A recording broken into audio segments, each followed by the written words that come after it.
Let's talk some Oregon recruiting because the Ducks, they have the number 3 ranked class in America. And so far, at least through 2 weeks, they have looked unstoppable on the field. I want to find out how that is impacting recruiting. I got Adam Gorney here. We're going to break it all down. But before we do, Oregon fans, exciting times. Make sure you hit subscribe to the Rivals Recruits channel. All right, bring in Adam Gorney. We're going to talk some QB recruiting. But first, a little Oregon defense, and not the way that you think I mean it. Tank Jones was back on campus, the elite edge out of the state of Alabama. There's a lot of buzz just about 6 days ago about his visit to Miami to watch them beat the Irish. And then all of a sudden he's back in Eugene. So Oregon literally playing defense on the recruiting trail here. Yeah, and it's going to be tough. I mean, they're just going to have to outlast this through the fall. Yeah. Tank Jones goes to Miami a few weeks after his commitment to Oregon. I don't think Alabama and Auburn are going to back off of him. I do know some people close to the Alabama program that were very surprised at how this played out in the final days. It became pretty obvious that Oregon was going to be the pick in the last 48 hours or so. But they felt that Alabama had a very good shot at him. He's a Mobile kid. They recruit that area very well. He seemed like a homebody, like a kid that wanted to stay closer to home. His dad is apparently a huge Alabama fan. I was told their NIL deal was comparable, if not, in the ballpark. So everything sort of lined up for him to just go to Alabama. This could end up being one of those early commitments that kind of backs off as signing day gets closer, and you realize, man, getting from Mobile to Eugene, Oregon is not easy. That could reinforce his want to get out and kind of experience other things. Oregon is doing everything they can to keep him. And even if Mike Gundy wants to talk NIL money, I mean, NIL is going to be an easy factor for there. Phil Knight has, very deep pockets for that to happen. The defense is playing phenomenally well. Dan Lanning is a defensive guy with SEC roots. Tosh Lupoy is there. I mean, everything is lining up if he does want to end up at Oregon. But Miami's going to take a swing, and I just don't think the in-state schools are just going to let him walk out pretty easily. Yeah, and, if you're an Oregon fan, it gets worrisome when they're taking these visits and not making it back to Oregon. So one visit to Miami, another visit to Auburn, one to Alabama, and you're like, well, but when he comes back to Eugene so quickly, it kind of negates whatever Miami was able to do on that trip down there. So we'll keep watching Tank Jones, like you said, not over, and also probably not his last visit to Eugene either. So we'll keep an eye on that one. Now let's talk a little quarterback recruiting, 2027 class. If my calculations are correct, 4 of the top 10 quarterbacks are committed already. Another one, Peyton Houston, number 8 quarterback in America, just announced he's going to make his commitment in about 8-9 days. So half of the quarterbacks in the top 10 will be committed. So when we look at Oregon quarterback recruiting, who's coming into focus for them? Yeah, isn't that crazy? I mean, we're just 2 or 3 games into their junior seasons, and half of the top 10 are already off the board, which just pushes up that timetable even quicker. And Oregon is doing something very interesting here. So Keegan Croucher is going to definitely be one of their top targets. He's a kid from New England who's playing in New England, from New York. Penn State is going to be involved, Oregon, Ole Miss. Those 3 are very involved. So if Oregon has a very good feeling on him, I think they take Croucher and call it a day. But what's interesting here, and maybe the first time I've heard this, is that Dan Lanning and Will Stein, the offensive coordinator there, told Dane Weber down here in Temecula that they're going to come see him when he plays Bryson Beaver, the Oregon 2026 quarterback commit. And based on that game, they're going to determine whether they want to offer him or not. And I talked to Weber and I was like, well, why don't you just talk to your coach and kind of set you up for greatness in that game? Every play you like should be the play called. And he kind of laughed it off and said that winning was more important. But hey, maybe that offer might be most important over the long haul. So I kind of credit Dan Lanning and Will Stein for being that upfront with Dane Weber and saying, look, you play great in that game. We like you. We're going to offer you.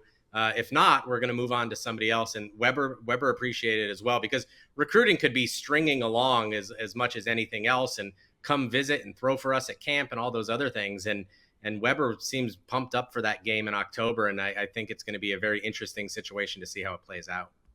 All right. Yeah, the QB dominoes are falling. Let's stay in the state of Cal. Let's stay in the 2027 class and on the West Coast. When it comes to California recruiting, the Ducks have always done, well, in recent memory, done pretty well. But now with this USC resurgence, are the Ducks going to still be able to recruit Cali very strongly in the 2027 cycle?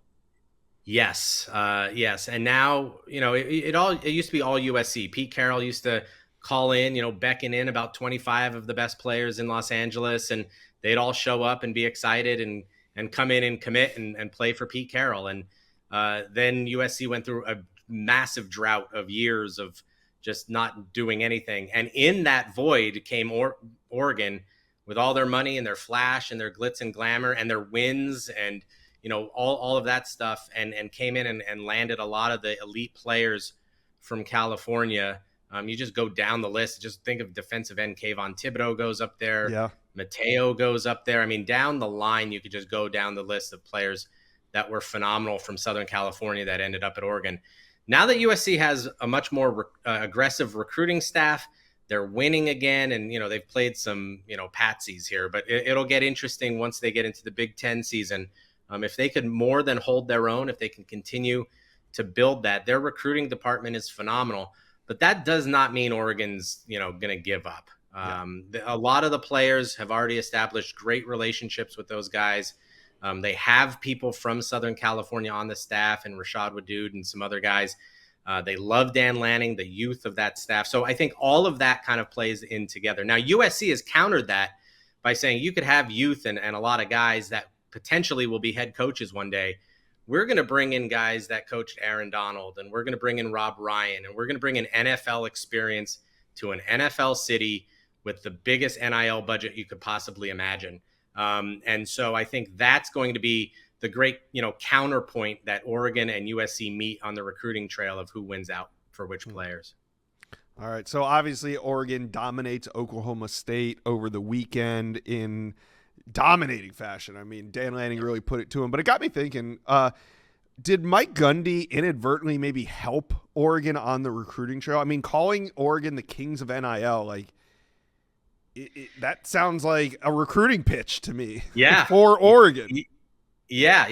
And even after the game, Gundy said it. He was like, my comments weren't basically taken out of context, but I was sort of crediting them. I was giving them a compliment about their ability to recruit. And I'm sure that there is some, hard jealousies there. I mean, you cannot get NIL money in Stillwater like you can with Nike money in Oregon. It's just not the same. So Oklahoma State has some money, but yeah, I think inadvertently or advertently, I don't know what it was, but it was certainly like, hey, we might be going out there to get our butts kicked this week, but they got more money than us. So what do you want me to do? Sort of thing. So yeah, it absolutely helped. And when kids hear, they're the kings of NIL, they already knew it because they're already getting all of those deals put into place, and they see, you just take a trip through that campus and it's just like, the roads are paved in gold. It's just an absolutely gorgeous place. It's probably one of the big reasons why Dan Lanning stayed there, because he saw the way that college football was trending. He sees issues in the Southeast, possibly with these smaller college towns not being able to pool their money as much. And he's been able to do it and will continue to be able to do it. And it's definitely something that Gundy saw heading into this week. Like, man, we are stepping into a situation where, the New York Yankees are playing like the Tampa Bay Devil Rays AAA team here. Yeah, but I mean, Boone Pickens to Phil Knight is more like the Boston Red Sox to the New York Yankees, not exactly the Devil Rays to the Yankees. You know what I mean? I mean, let's not act like Oklahoma State didn't have a private donor funneling millions and millions of dollars of his own to that program as well. So, I know it probably pales in comparison, but it's not that far off. Hey, that's that oil money at Texas A&M speaks pretty loudly too. Right. So yeah, it's certainly in Stillwater, but it just maybe doesn't feel like it. Let's say. All right, Oregon fans got to be feeling good 2 weeks into the season. Talk to us. What do you think about recruiting? Who is your top 2027 quarterback? Put it in the comment section below.